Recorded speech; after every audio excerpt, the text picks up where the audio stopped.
It's day 171 of the 29th year and beyond. And this morning, I don't know if you can tell out the back window, but it is incredibly foggy. Some would call it pea soup. It's really thick. And I got to thinking, what do you do when in your marriage you have a foggy day? Things are foggy. Oh, and they can get foggy for a minute. They can. And what would foggy represent? Okay, so foggy to me would represent a period of time when you can't see clearly, you can't sort of project what the future would is looking like. There's no clear path. A challenging time to relate to one another. That would all represent fog for me. I was going to say, I love what you said, when you can't see clearly, when you can't see the future. You know, because when things are really foggy,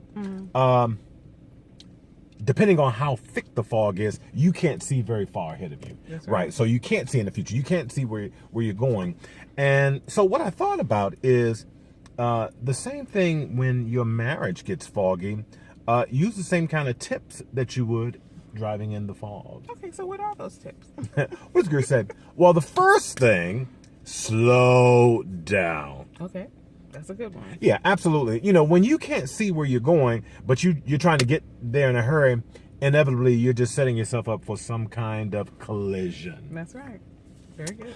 The other thing I would say is, of course, use your headlights, not your high beams. Right. Right? Because you want to be able to see where you're going. So even though you're slowing down, you still need to be able to see. And if you do your high beams, that tends to create more challenges.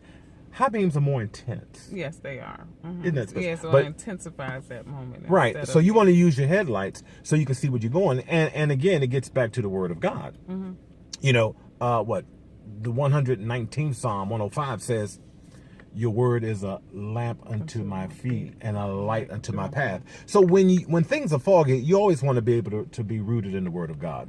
The other thing is avoid using cruise control.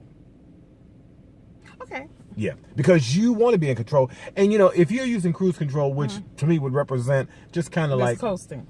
Yeah. Coasting, you know, and doing things like without having to think about it or really participate. Because if things are foggy, again, stuff can happen at the last moment. And if you're on cruise control, you won't have the same kind of reflex time that you need. This may sound funny, but don't follow too closely the person ahead of you.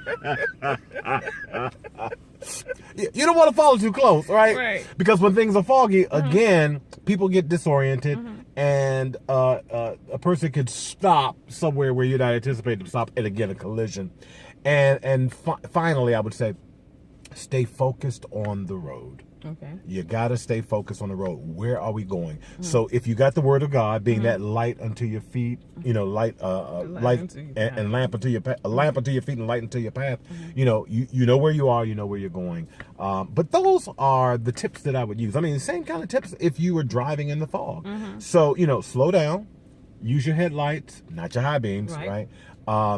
You want to avoid using cruise control. You don't want to follow too closely the person ahead of you. Right. And you want to stay focused on the road.